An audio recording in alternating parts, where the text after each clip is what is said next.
मिट जाएगा परंतु झुकेगा नहीं।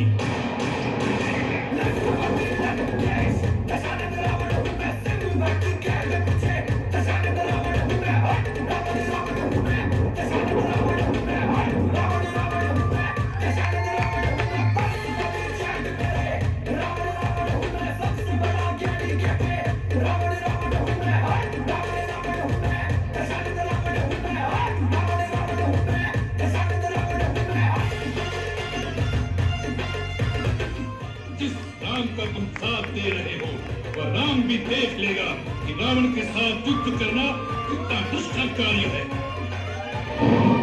रावण मिट जाएगा परंतु झुकेगा नहीं।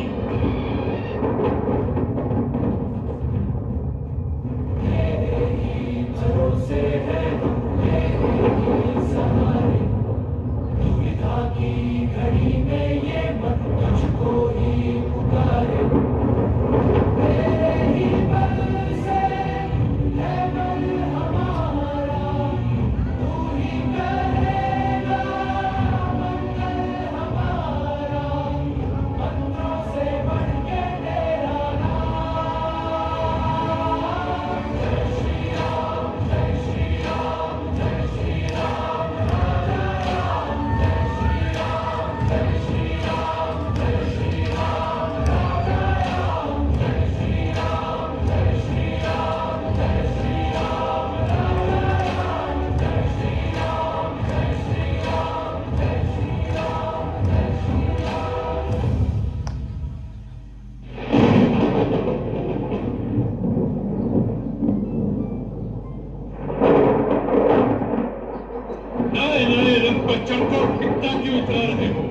रावण के सामने आए हो तो शीश झुका कराओ।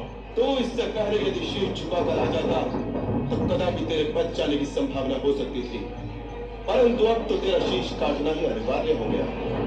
अरे तपस्वी, अभी तक जिन योद्धाओं को तुमने मारा है मैं उनके समान नहीं हूँ। मेरा नाम है रावण। तीनों लोग जिसका यशगान करते हैं। ये मत भूलना कि आज रावण से सामना है रावण से। नीच निशाचर, तो किस बात पर अपने को वीर कहता है? धर्म की मर्यादा भंग करने वाले पापी, तेरे समस्त पापों का दंड आज तुझे अवश्य मिलेगा।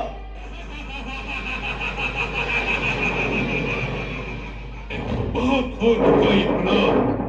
मतिमंद, तूने रावण की शक्तियों को नहीं पहचाना। हमारा हाथ खड़क की ओर जाता है तो आकाश में लोग बाल फैलते कांपने लगते। जिन भुजाओं ने स्वयं कैलाश को उठा लिया था उन भुजाओं के फड़कने मात्र से देवता, गंधर्व और नक्षत्र भय से सांस रोक लेते। हम वही जग प्रसिद्ध प्रतापी रावण हैं। तुम जैसा पापी व दुराचारी जब निरुत्तर हो जाता है तो केवल शस्त्र का ही सहारा लेता है। तुम जैसे लोगों के लिए हमें भी शस्त्र उठाना पड़ता है, क्योंकि तुम विवेक, धर्म और नीति की भाषा नहीं समझ सकते। ये पांडित्य की बातें किसी ऋषि मुनि को जाकर सुनाओ।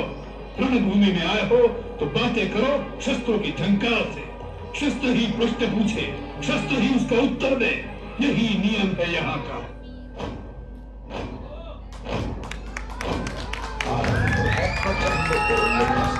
के झुंड बाज जंग की घड़ी कि तुम गुहार दो।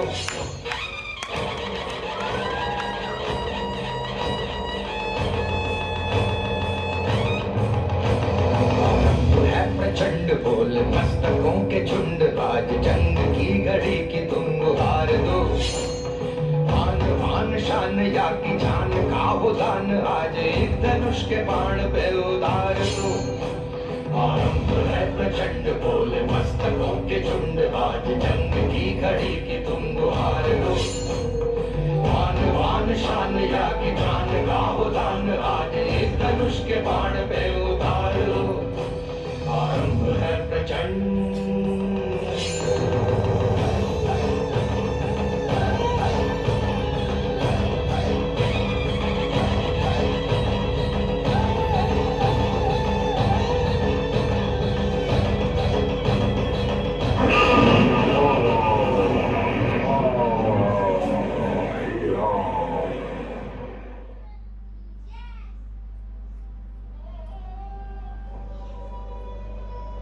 क्या रावण की मृत्यु हो गई?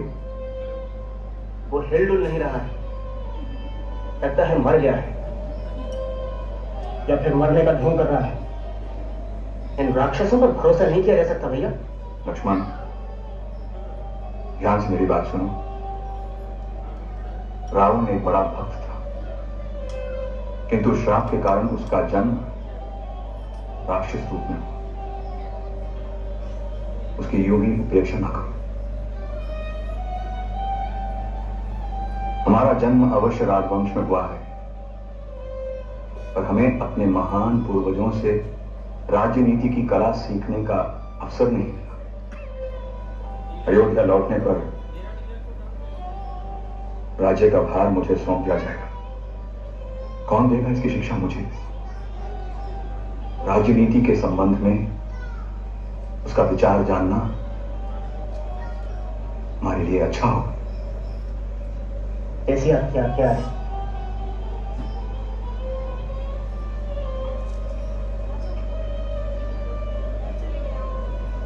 ए लंकाधिराज, मुझे आपके पास श्री राम ने परामर्श और मार्गदर्शन प्राप्त करने के लिए भेजा है। राजन, मुझे उत्तर दें।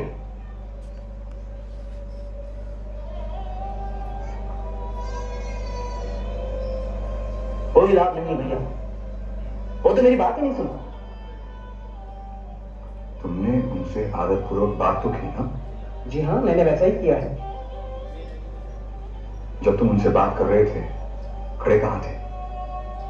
उसके बगल में, सिर के पास, ताकि वो मेरी बात सुन सके। यही तो भूल हुई लक्ष्मण। तुम्हें उनके पैरों के पास खड़ा होना चाहिए, वैसे ही जैसे एक शिष्य गुरु के पास खड़ा होता है। परंतु भैया, वो मेरा गुरु नहीं है। लक्ष्मण, ज्ञान को तिरस्कार मत करो। ज्ञान सदा पवित्र होता है। चलो हम दोनों उनके पास चलते हैं।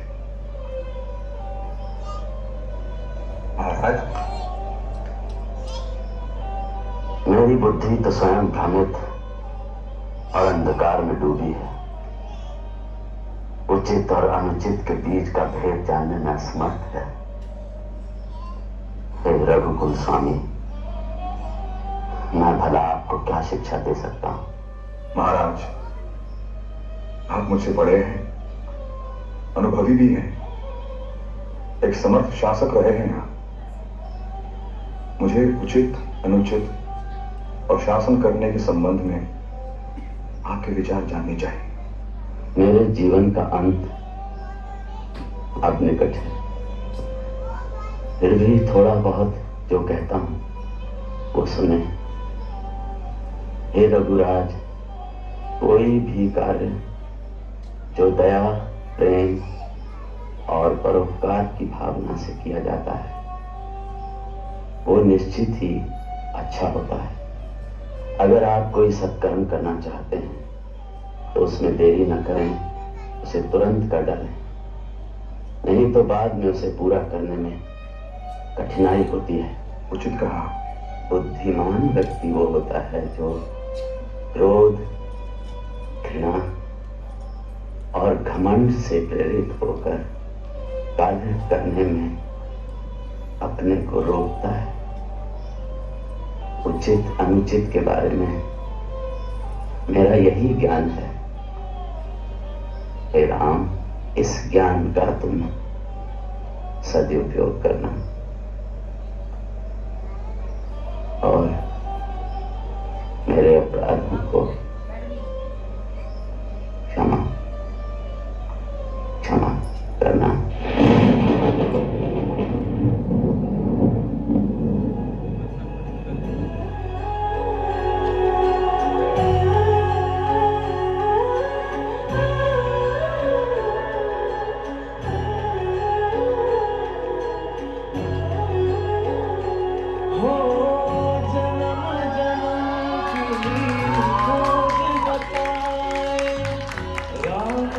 चल के